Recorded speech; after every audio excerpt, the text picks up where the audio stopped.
कुछ लोगों के बारे में क्या जो स्वर्ग जाने का दावा करते हैं? उन लोगों के बारे में क्या जो दावा करते हैं कि उन्हें परलोक का अनुभव है? क्या हमें उन्हें स्वीकार करना चाहिए या अस्वीकार करना चाहिए? नमस्कार, पादरी जॉर्जी पॉइंटर टू इटर्निटी से और दूसरे प्रश्नोत्तर में वापस स्वागत है। कई सालों से कई किताबें लिखी गई हैं या ऐसे लोगों के बारे में बताया गया है जो स्वर्ग या नरक का दौरा करने का दावा करते हैं और बाद के जीवन के पूर्वावलोकन के बारे में दूसरों को बताने के लिए वापस आए हैं। इनमें से कुछ पुस्तकें बहुत लोकप्रिय हुई हैं और कुछ अन्य को बहुत अधिक मीडिया कवरेज मिलता है।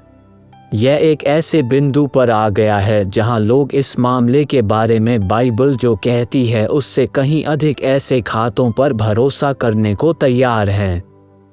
मैं आपको 1 मिनट में बताऊंगा कि मैं ऐसा क्यों कहता हूं। इस प्रकार के खातों और बहियों के साथ कई समस्याएं हैं। लगभग ऐसे सभी खातों में गंभीर बाइबल और धर्मशास्त्रीय त्रुटियां हैं। मुझे 2 मुख्य समस्याओं के बारे में बताएं। सबसे पहले, जो लोग स्वर्ग या नरक का दौरा करने का दावा करते हैं और फिर जो कुछ उन्होंने देखा उसकी रिपोर्ट करने के लिए खुद को एक चुनिंदा समूह में रखते हैं। यदि हम बाइबल में देखें तो परमेश्वर ने पुराने नियम के केवल एक भविष्यद्वक्ता यशाया अध्याय 6 पद 1 से 8 और पहली सदी के 2 प्रेरितों पौलुस और यूहन्ना को यह अद्भुत अनुभव दिया। यशाया ने सेवकाई के लिए अपनी दिव्य बुलाहट के बारे में बताने के लिए बहुत ही संक्षेप में अपने अनुभव के बारे में लिखा। यहाँ तक कि प्रेरित पौलुस को भी परमेश्वर ने अपने अनुभव का वर्णन करने की अनुमति नहीं दी थी। 2 कुरिन्थियों अध्याय 12 पद 4 में वो कहता है कि स्वर्ग लोक पर उठा लिया गया और ऐसी बातें सुनी जो कहने की नहीं और जिनका मुंह पर लाना मनुष्य को उचित नहीं।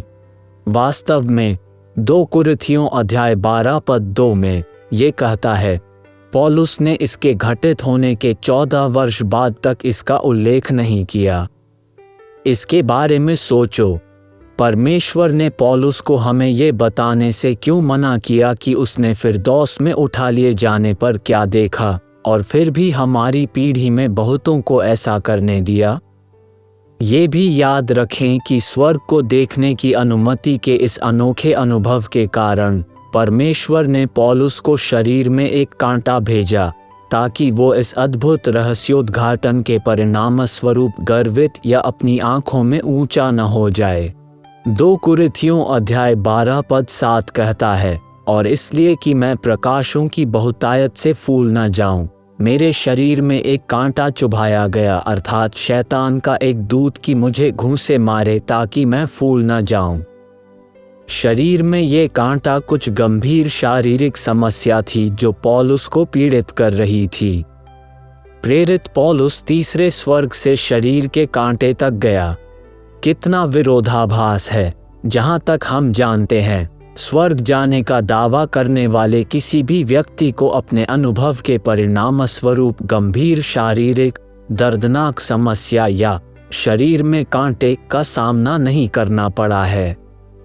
यदि पौलुस को विनम्र बने रहने के लिए शरीर में कांटे की आवश्यकता थी तो दूसरों को भी इसकी आवश्यकता होगी, है ना? दूसरा, बाइबल दृढ़ता से हमें चेतावनी देती है कि हम उस प्रकाशन से आगे न बढ़ें जो परमेश्वर ने हमें स्वर्ग या बाइबल के सत्य के किसी भी क्षेत्र के बारे में दिया है। 1 कुरिन्थियों अध्याय 4 पद 9 ठीक ही कहता है कि हमें परमेश्वर के वचन में लिखी हुई बातों से बढ़कर नहीं होना चाहिए। कई बार जो दावा करते हैं कि उन्होंने स्वर्ग या मृत्युलोक का दौरा किया है, वे कई गैर बाइबल सामग्री का वर्णन करते हैं, जैसे शुद्धिकरण आदि। इसलिए प्रकाशित वाक्य की पुस्तक हमें स्वर्ग के बारे में सर्वोत्तम जानकारी देती है। प्रकाशित वाक्य अध्याय 4 से 5 और 21 से 22 में परमेश्वर ने प्रेरित यूहन्ना को परलोक के बारे में सुंदर प्रकाशन दिया। इसलिए जो यूहन्ना ने देखा, जो हम प्रकाशित वाक्य की पुस्तक में पढ़ते हैं कि यूहन्ना ने स्वर्ग का अपना दर्शन प्राप्त करने के बाद परमेश्वर ने ये गंभीर चेतावनी दी। प्रकाशित वाक्य अध्याय 22 पद 18 से 19 कहता है, मैं हर एक को जो इस पुस्तक की भविष्यद्वाणी की बातें सुनता है गवाही देता हूँ कि यदि कोई मनुष्य इन बातों में कुछ बढ़ाए तो परमेश्वर उन विपत्तियों को जो इस पुस्तक में लिखी हैं उस पर बढ़ाएगा। और यदि कोई इस भविष्यद्वाणी की पुस्तक की बातों में से कुछ निकाल डाले तो परमेश्वर उस जीवन के पेड़ और पवित्र नगर में से जिसकी चर्चा इस पुस्तक में है उसका भाग निकाल देगा। यद्यपि ये प्रकाशित वाक्य की पुस्तक के अंतिम पदों का हिस्सा हैं, इन्हें बाइबल में परमेश्वर के अंतिम वचनों के भाग के रूप में देखा जा सकता है। अंतिम शब्द स्थायी शब्द होते हैं। परमेश्वर कह रहा है कि इस विषय पर उसका वचन काफी है। यह अंतिम है। परमेश्वर ने अपने वचन में हमें वो सब कुछ दिया है जो वो चाहता है कि हम अभी के लिए स्वर्ग और नरक के बारे में जानें।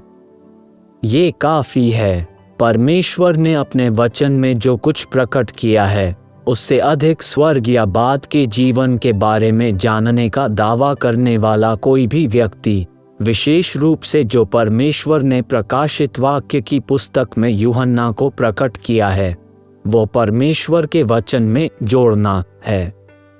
और कोई भी जो परमेश्वर ने अपने वचन में प्रकट किया है उसकी अवहेलना करता है और उसके स्थान पर कुछ गैर बाइबल के साथ परमेश्वर के वचन से ले रहा है। इन दोनों को परमेश्वर द्वारा स्पष्ट रूप से मना किया गया है। परलोक के कुछ विशेष अनुभव होने का दावा करने वाले किसी भी व्यक्ति की किसी भी पुस्तक या विवरण से दूर रहें। परमेश्वर ने अपने वचन में जो प्रकट किया है उससे बढ़कर किसी के अनुभव को मत बढ़ाओ। बाइबल को मजबूती से थामे रहें। यह आपको कभी गुमराह नहीं करेगा। आमेन। अगर आपको यह वीडियो फायदेमंद लगा हो तो इसे दूसरों के साथ भी शेयर करें। परमेश्वर आपका भला करे। यदि आप इस संदेश से धन्य हैं तो लाइक बटन को अवश्य दबाएं और साथ ही अगर आपने अभी तक सब्सक्राइब नहीं किया है तो सब्सक्राइब का बटन दबाकर सब्सक्राइब करें और साथ ही उस बेल नोटिफिकेशन को भी दबा दें ताकि आपको इसी चैनल पर ऐसे ही धन्य संदेश और अपडेट मिलते रहें।